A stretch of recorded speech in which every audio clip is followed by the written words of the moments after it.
are again for another advanced tip video.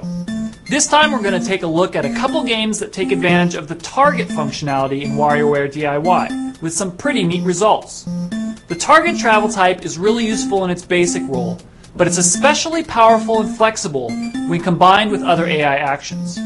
I'm always amazed at the advanced AI you can get in D.I.Y. from combining smaller, simpler AI pieces. And we're going to look at some cool effects we can achieve by combining targeting with other object actions and travel types.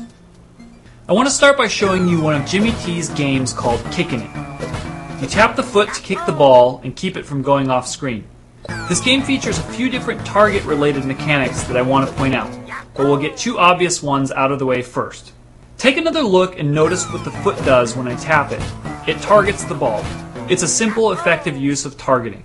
The next thing to notice here is how the knee on the kicking leg moves. Well, what's going on here is that the knee is actually targeting the shin, and although visually abstract, it still gives it a very organic look.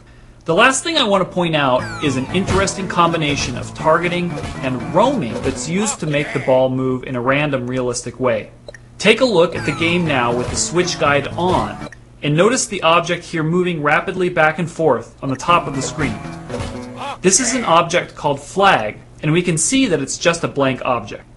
And if we pop into the AI dictating the movement of the ball, we can see in AI slot 4 that when the ball touches the foot, its action is comprised of a target and a roam.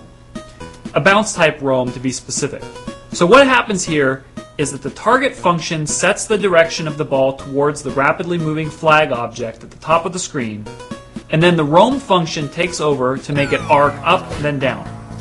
This explains why the soccer ball seems to move in a unique path every time it's kicked, because it starts its path by targeting the constantly moving flag object before it settles into its roam. It's a pretty neat effect from just combining two simple AI actions. We've seen now that the target function can help provide some very natural looking movement. In this soccer game, the foot, the leg, the ball, they all move in cool dynamic ways. That's something that can give your games a lot of flavor. Now let me quickly show you another simple application of targeting based on what we've learned already.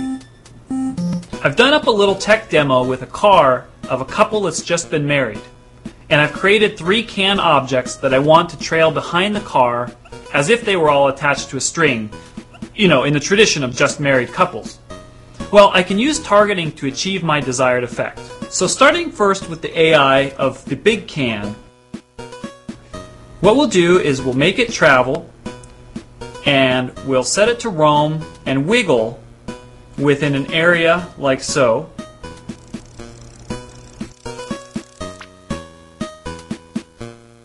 And we'll set the speed to normal. Now pay attention to the speed that I've set here. Now moving on, we'll go to our next can, to which again we'll travel, and this time we'll have it target the first can. And what we can achieve here is by targeting it at a relative position, we can get very organic movement out of the second can without making it move. It just targets the first. And we'll set it to a slow speed, which makes it look like it's following the first can. Now for the third can, what we'll do again is we'll have it target the second can. And once again, rather than targeting the object itself, it'll target a relative position along that imaginary string that's behind the car at the slowest speed possible. So by setting that, let's take a look at what we get when we see the game in action.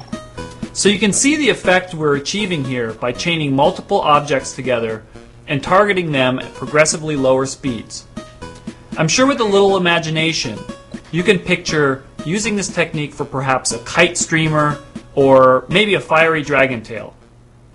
So, you've seen some interesting uses of the target function.